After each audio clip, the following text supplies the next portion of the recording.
જય હિન્દ, વંદે માતરમ દોસ્તો, સ્વાગત છે તમારું ફેમસ એકેડમીની યુટ્યુબ ચેનલ.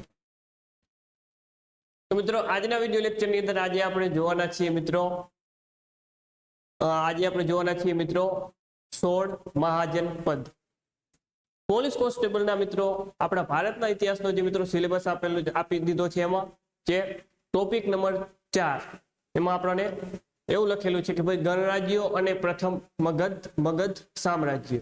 ઓકે, આના પહેલા આપણે 3 ટોપિક જોઈ ચૂક્યા છીએ કે ભાઈ સિંધુ ખીણની સભ્યતા, વૈદિક સંસ્કૃતિ અને જૈન ધર્મ અને બૌદ્ધ ધર્મ. અને હવે આપણો ચોથો ટોપિક રહેવાનો છે ગણરાજ્યો એટલે કે મહાજનપદો. તો ચાલો મિત્રો શરૂઆત કરીએ. Indian history police constable special, એકદમ પરીક્ષા લક્ષી અને ટુ ધ પોઈન્ટ. તો મિત્રો અહીં વાત કરવાની છે 16 મહાજનપદ, જેને આપણે ગણરાજ્યો પણ કહી શકીએ છીએ. તો ચાલો મિત્રો શરૂઆત કરીએ.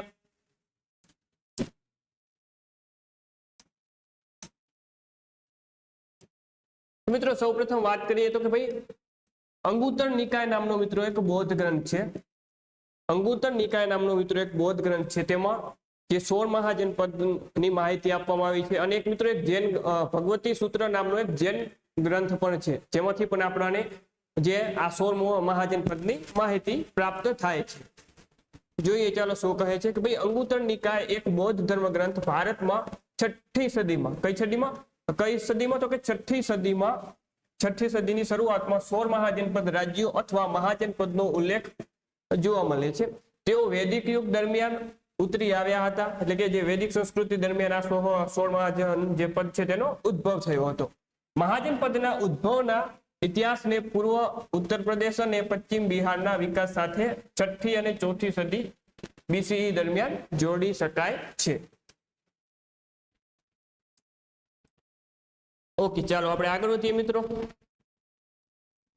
હવે મિત્રો સ્ટેપ બાય સ્ટેપ આપણે ચર્ચા કરશું કે ભાઈ જનપદમાંથી મહાજનપદનો ઉદ્ભવ કેવી રીતે થયો તેની થોડી ઘણી ચર્ચા કરી લઈએ. જનપદ એ વૈદિક ભારતના મુખ્ય સામ્રાજ્યો હતા. તે સમયગાળા દરમિયાન આર્યો સૌથી શક્તિશાળી જાતિઓ હતા અને તેમને જનસ કહેવામાં આવતા હતા. આનાથી જનપદ શબ્દનો જન્મ થયો. ઓકે, જ્યાં જનનો અર્થ શું થાય છે? લોકો. જન એટલે કે લોકો અને પદનો અર્થ થાય છે મિત્રો પદ. તો જનપદનો અર્થ અહીં આપણને જોવા મળે છે. 6ઠી સદી BCE સુધીમાં લગભગ 22 અલગ અલગ જનપદો હતા. સામાજિક આર્થિક વિકાસ મુખ્યત્વે કૃષિ અને સૈન્યમાં લોખંડના સાધનો ઉપયોગના કારણે ધાર્મિક અને રાજકીય વિકાસની સાથે નાના રાજ્યો અથવા જનપદોમાંથી મહાજનપદનો ઉદય થયો. તો આવી બધી મિત્રો વાત છે. ઓકે, અને આ સમયગાળા બીજા શહેરીકરણના યુગ તરીકે પણ ઓળખવામાં આવે છે, જેમાં પ્રથમ હડપ્પન સંસ્કૃતિ છે. આમાં મિત્રો એટલું બધું કઈ ખાસ યાદ રાખવાનું નથી. યાદ મિત્રો હવે રાખવાનું થાય છે. હવેથી આપણું અસલી જે છે યાદ રાખવાનું હવે ચાલુ થાય છે. હવે મિત્રો વાત કરવાની છે 16 મહાજનપદ કયા કયા હતા. એકવાર આપણે આ સ્લાઇડને થોડી મોટી કરી નાખીએ. ઓકે, ચાલો ભાઈ 16 મહાજન કયા હતા, કયા 16 મહાજનપદ હતા. ઓકે, તે આપણે હવે જોવાના છીએ. એક જે 16 મહાજનપદ વિશે ડિટેલમાં ચર્ચા કરવાના છીએ. તેની રાજધાની કઈ હતી, ઓકે, તેની રાજધાની કઈ છે, ક્યાં આવેલું છે તે વર્તમાનમાં, અને તેની વિશેષતાઓ શું હતી. ઓકે, ગઈ પોલીસ કોન્સ્ટેબલની પરીક્ષાની અંદર મિત્રો આની રાજધાનીનું જોડકા સ્વરૂપે પૂછાઈ ચૂક્યું હતું. ઓકે, વિધાન સ્વરૂપે આમાંથી પ્રશ્ન પૂછાયો હતો કે ભાઈ કયા ગણરાજ્યની રાજધાની કઈ છે. તો મોસ્ટ આઈમ્પી છે મિત્રો. ઓકે, કે ભાઈ ભારતમાં બૌદ્ધ ધર્મના ઉદય પહેલા ઉદ્ભવેલા 16 મહાજનપદોની યાદી. આપણે સ્ટેપ બાય સ્ટેપ જોતા જઈએ એક એક ગણરાજ્ય. તો સૌપ્રથમ મિત્રો આવે છે ગણરાજ્ય, તે છે મિત્રો અંગ. કયું ગણરાજ્ય આવે છે મિત્રો? સૌપ્રથમ જે અંગ નામનું મિત્રો ગણરાજ્ય આપણે જોવાનું છે. ઓકે, અંગ. ઓકે, જોઈ લેજો. તો મિત્રો અંગ જે મહાજનપદ છે તેની રાજધાની કઈ છે? ચંપા છે. કઈ રાજધાની છે મિત્રો? ચંપા છે. તેનું આધુનિક સ્થાન ક્યાં છે? તો ભાઈ મુંગેર અને ભાગલપુર. ઓકે, આ મુંગેર મિત્રો વેસ્ટ બંગાળમાં આવેલું છે અને ભાગલપુર બિહારમાં આવેલું છે. હવે આની મિત્રો થોડીક વિશેષતા જોઈએ તો ભાઈ અંગ મહાજનપદને મહાભારત અને અથર્વવેદમાં સંદર્ભ મળે છે. આ જે મિત્રો મહાજનપદનો જે છે મહાભારત અને અથર્વવેદમાં પણ આનો ઉલ્લેખ જોવા મળે છે. બિંબિસારના શાસન દરમિયાન તે મગધ સામ્રાજ્ય દ્વારા કબજે કરવામાં આવ્યું હતું. તે હાલના બિહાર અને પશ્ચિમ બંગાળમાં આવેલું છે. તેની રાજધાની ચંપા ગંગા અને ચંપા નદીઓના સંગમ પર સ્થિત હતી. વેપાર માર્ગો તે એક મહત્વપૂર્ણ વેપારી કેન્દ્ર હતું અને વેપારીઓ અહીંથી સુવર્ણભૂમિ તરફ જતા હતા.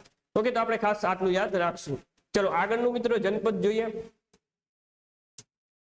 ત્યારબાદ આવે છે મિત્રો ખાસ અગત્યનું મગધ. ઓકે, 16 મહાજનપદોમાં મિત્રો સૌથી જે શક્તિશાળી મહાજનપદ હોય તો એ છે મિત્રો મગધ.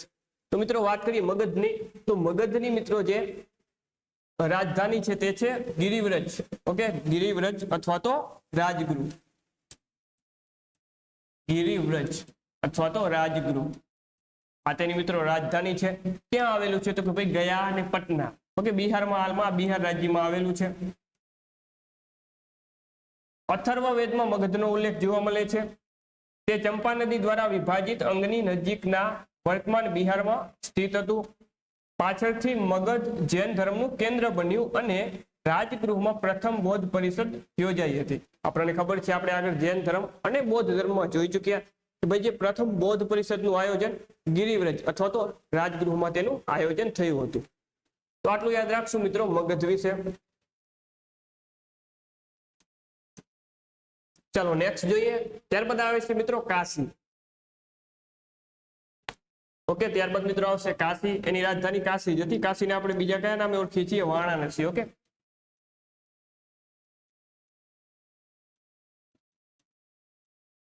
વારાણસી. ઓકે, બનારસ તે વારાણસીમાં સ્થિત હતું. ઓકે, મત્સ્ય પુરાણમાં દર્શાવ્યા મુજબ આ શહેરનું નામ વરુણા અને અસી નદીઓ પરથી પડ્યું છે. કૌશલ દ્વારા કાશીને પકડવામાં આવ્યું હતું. આટલું યાદ રાખશું મિત્રો. ત્યારબાદ આગળ વધીએ. ત્યારબાદ આવે છે મિત્રો વત્સ. ઓકે, ત્યારબાદ આવે છે વત્સ. ઓકે, આવું કાંઈક નામ છે વત્સ. તેની રાજધાની છે કૌસંબી. ક્યાં આવેલું છે? અલ્હાબાદ, ઉત્તર પ્રદેશ. જે વત્સ વંશ તરીકે પણ ઓળખાય છે. યમુના કિનારે સ્થિત છે. આ મહાજનપદના શાસનના રાજાશાહી સ્વરૂપને અનુસરતું હતું. ઓકે, રાજધાની કૌસંબી હતી. ઓકે, જે ગંગા અને યમુનાના સંગમ પર હતી. આર્થિક પ્રવૃત્તિઓ માટે આ કેન્દ્રીય શહેર હતું. 6ઠી સદીમાં વેપાર સમૃદ્ધ થયા. ઓકે, તો આવું બધું યાદ રાખશું. ત્યારબાદ મિત્રો જોઈએ કૌશલ. ઓકે મિત્રો, કૌશલની રાજધાની છે શ્રાવસ્તી. કઈ રાજધાની છે? શ્રાવસ્તી. ક્યાં આવેલું છે તો કે ભાઈ પૂર્વી ઉત્તર પ્રદેશ. તે ઉત્તર પ્રદેશના આધુનિક અવધ ક્ષેત્રમાં સ્થિત હતું. આ વિસ્તારમાં રામાયણ સાથે સંકળાયેલું મહત્વનું શહેર અયોધ્યા પણ સામેલ હતું.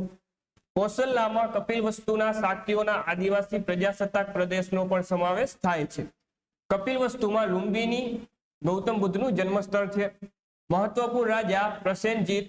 ઓકે, જે આ પ્રસેનજીત રાજા છે તે કોણ છે? તો ભાઈ બુદ્ધના સમકાલીન રાજા છે. ચાલો આગળ વધીએ મિત્રો. ત્યારબાદ છે મિત્રો શૂરસેન. ઓકે, અહીં લખવાનું છે ત્યારબાદનું શૂરસેન. આવું કંઈક નામ છે શૂરસેન. આ શૂરસેન મહાજનપદની રાજધાની છે મથુરા. ઓકે, તેનું સ્થાનની વાત કરીએ તો પશ્ચિમી ઉત્તર પ્રદેશ. મેગાસ્તનિસના સમયે આ સ્થાન કૃષ્ણ પૂજાનું કેન્દ્ર હતું. બુદ્ધ અનુયાયીઓનું પણ વર્ચસ્વ હતું. મહત્વપૂર્ણ રાજા અવંતિપુરા જે બુદ્ધના શિષ્ય હતા અને તેની રાજધાની મથુરા યમુના નદી કિનારે આવેલી છે. તો આટલું યાદ રાખશું. ત્યારબાદ આગળ વધીએ મિત્રો. ત્યારબાદ છે મિત્રો પાંચાલા. ઓકે, તેની રાજધાની છે અહિછત્ર અથવા તો કામ્પિલ્ય.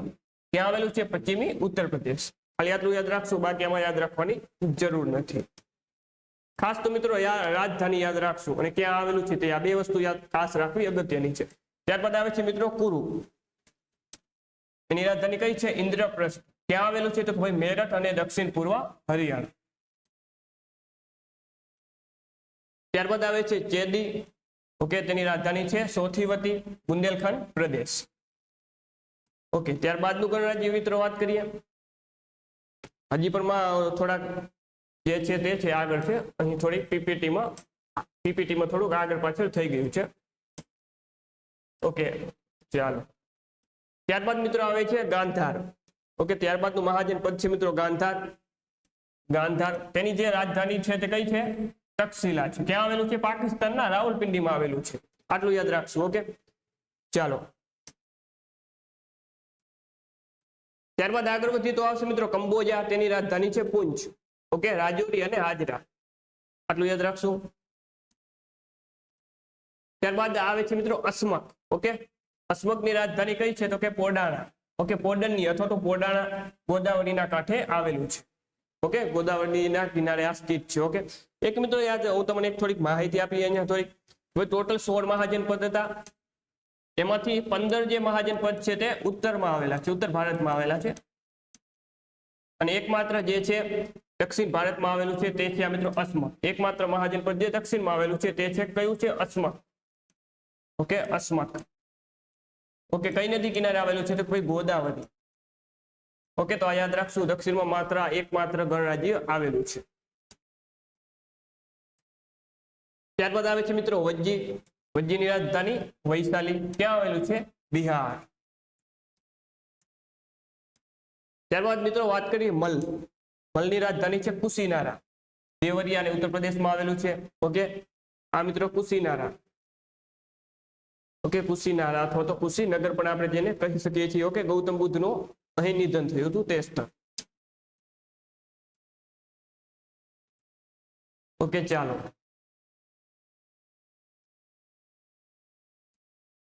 ત્યારબાદ મિત્રો આપણે આગળ વધીએ.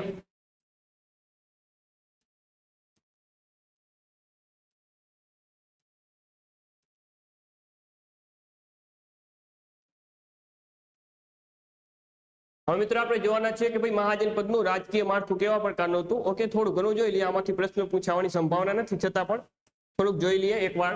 તો કે ભાઈ મોટા ભાગના રાજ્યો રાજાશાહી હતા, પરંતુ કેટલાક ગણતંત્ર અથવા સંઘ તરીકે ઓળખાતા પ્રજાસત્તાક હતા. આ ગણસંઘો ઓલિગોર્કસ હતા, જ્યાં રાજા ચૂંટાતા હતા અને તેઓ કાઉન્સિલની મદદથી શાસન કરતા હતા. વજ્જી એક મહત્વપૂર્ણ મહાજનપદ હતો, જેમાં સરકારના સંઘ સ્વરૂપે હતા. જૈન ધર્મ અને બૌદ્ધ ધર્મના સ્થાપકો પ્રજાસત્તાક રાજ્યોમાંથી આવ્યા હતા. દરેક મહાજનપદની એક રાજધાની હતી. ઓકે, આપણે જોયું દરેક જે મહાજનપદ હોય એની રાજધાની પણ હતી. તો આવી એક નોર્મલ માહિતી છે, પૂછાવાની આમાંથી શક્યતા નથી, એટલે આને આપણે સ્કીપ કરશું. કૃષિની થોડી ઘણી વાત આપી દીધી છે. તો કે ભાઈ કૃષિમાં બે મોટા ફેરફારો થયા. લોખંડના હળનો વધતો ઉપયોગ, આનાથી ઉત્પાદન વધ્યું. આવી બધી વસ્તુઓ છે મિત્રો. ત્યારબાદ મિત્રો હવે આના મિત્રો જે છે પૂછાયેલા પ્રશ્ન જોવાના છે. ઓકે, પૂછાયેલા પ્રશ્ન, આપણે આવા પ્રશ્ન પૂછાય કે ભાઈ આ તમામ 16 મહાજનપદોમાં કયું રાજ્ય સૌથી મજબૂત તરીકે ઉભરી આવ્યું? તો સૌથી મજબૂત રાજ્ય તરીકે મિત્રો ઉભરી આવ્યું તે છે મિત્રો મગધ. કયું રાજ્ય છે?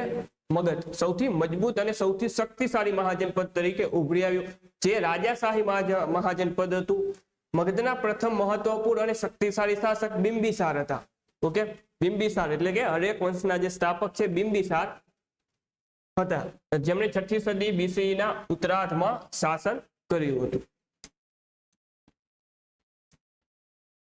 મહાજનપદનું મૂળ શું છે? તો કે ભાઈ મહાજનપદ એ 16 રાજ્યોનો સમૂહ હતો, જે પ્રાચીન ભારતમાં અસ્તિત્વમાં હતો. તે બધું ત્યારે શરૂ થયું જ્યારે અંતમાં વૈદિક સમયગાળાની આદિવાસીઓએ તેમના પોતાના પ્રાદેશિક સમુદાયો બનાવવાનું નક્કી કર્યું. જેણે આખરે રાજ્યો અથવા જનપદ તરીકે ઓળખાતા વસાહતોના નવા અને કાયમી વિસ્તારોનો જન્મ થયો. આવું થોડું ઘણું છે. દક્ષિણ ભારતમાં એકમાત્ર કયું મહાજનપદ આવેલું છે? તો આપણે જોઈ ચૂક્યા અસ્મક દક્ષિણ ભારતમાં એકમાત્ર આવેલું ગણરાજ્ય છે. ઓકે, જે ક્યાં આવેલું છે? તો કે ભાઈ ગોદાવરી અને મંદિરા નદીની વચ્ચે આવેલું છે. તો દક્ષિણ ભારતનું એકમાત્ર ગણરાજ્ય. ચાલો હવે મિત્રો થોડા ઘણામાંથી પૂછાયેલા પ્રશ્નોની ચર્ચા કરીએ અને થોડા ઘણા મોડેલ ક્વેશ્ચન આપણે પણ લાયા છીએ. ઓકે, કેવા પ્રકારના પ્રશ્નો પૂછાઈ શકે તેની પણ મિત્રો સાથે પ્રેક્ટિસ થઈ જાય. તો મિત્રો એક સરસ મજાનો જે પ્રશ્ન છે તે UPSC 2016 પૂછાયો છે. ઓકે, જેવી કે આપણને ખબર છે. ઓકે, આવા પ્રશ્ન જે ઘણા મોટા ભાગના જે પ્રશ્નો હોય છે જે અગાઉની પરીક્ષામાંથી કોપી થતા હોય છે, અને હવે તો જે તલાટીની પરીક્ષામાં પણ UPSC માંથી બેઠા પ્રશ્ન લેવામાં આવ્યા હતા, તો આવા પ્રશ્નો પણ લઈ શકીએ. તો હવેથી આપણે જે પૂછાયેલા પ્રશ્નો UPSC ના છે તે પણ આપણે આમાં નાખી દેશું. તો પ્રશ્ન પૂછાયો તો કંઈક આવો કે ભાઈ પ્રાચીન ભારતના નીચેનામાંથી કયા પુસ્તકમાં શુંગ વંશના સ્થાપકના પુત્રની પ્રેમ કથા છે? આગળ આપણે પ્રથમ જે મગધ સામ્રાજ્યનો ટોપિક લેવાનો છે. ખરેખર આ પ્રશ્ન તેનો છે, પણ તો આમાં આપણે લઈ લીધો છે. તો આનો મિત્રો સાચો જવાબ આવશે માલવિકાગ્નિ મિત્ર. ઓકે, કાલિદાસ રચિત જે પુસ્તક છે માલવિકાગ્નિ મિત્ર. આનો સાચો જવાબ આવશે ઓપ્શન બી. ત્યારબાદ નો હજી એક પ્રશ્ન છે, પ્રશ્ન નંબર 2. નીચેનામાંથી કયા રાજ્યો બૌદ્ધના જીવન સાથે સંકળાયેલા હતા? તો આપણને 4 રાજ્યો આપી દીધા છે. આ 4 માંથી કયા જે બૌદ્ધ જે ગૌતમ બુદ્ધના જીવન સાથે સંકળાયેલા હતા? તો મિત્રો આનો સાચો જવાબ આવશે ઓપ્શન સી, એટલે કે કોસલ અને મગધ. આ બંને રાજ્યો ગૌતમ બુદ્ધના જીવન સાથે સંકળાયેલા છે. અવંતી અને ગંધાર સંકળાયેલા નથી. એટલા માટે ઓપ્શન સી માત્ર 3 અને 4 આવો આપણો જવાબ બનશે. હવે મિત્રો આપણે જે પ્રેક્ટિસ પ્રશ્ન જોશું, આ પૂછાયેલા પ્રશ્ન છે. હવે આપણે જોવાના છીએ પ્રેક્ટિસ પ્રશ્ન. ચાલો મિત્રો, ઓકે, 20 જેટલા પ્રેક્ટિસ પ્રશ્નો મેં નાખ્યા છે આની અંદર, તે આપણે ફટાફટ જોઈ લઈએ અને આ ટોપિકને સમાપ્ત કરી દઈએ.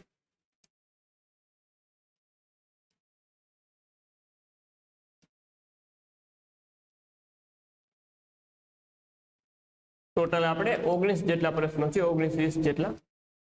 આ તમામ પ્રશ્નો આપણે જોઈ લઈએ ફટાફટ. તો ચાલો મિત્રો જોઈએ. ક્વેશ્ચન નંબર 1 છે, નીચેનામાંથી કયો બૌદ્ધ ગ્રંથ 16 મહાજનપદનું વર્ણન કરે છે? ઓકે, તો મિત્રો આપણને ખબર છે કે ભાઈ અંગુત્તર નિકાય. ઓકે, અંગુત્તર નિકાય નામનો બૌદ્ધ ગ્રંથ છે જે 16 મહાજનપદનું વર્ણન કરે છે. ત્યારબાદનો ક્વેશ્ચન છે ક્વેશ્ચન નંબર 2, નીચેનામાંથી કયો જૈન ગ્રંથ 16 મહાજનપદનું વર્ણન કરે છે? ઓકે, પેલો બૌદ્ધ ગ્રંથ હતો, હવે જૈન ગ્રંથ પૂછ્યો છે. તો મિત્રો આવશે ભગવતી સૂત્ર. કયો આવશે? ભગવતી સૂત્ર.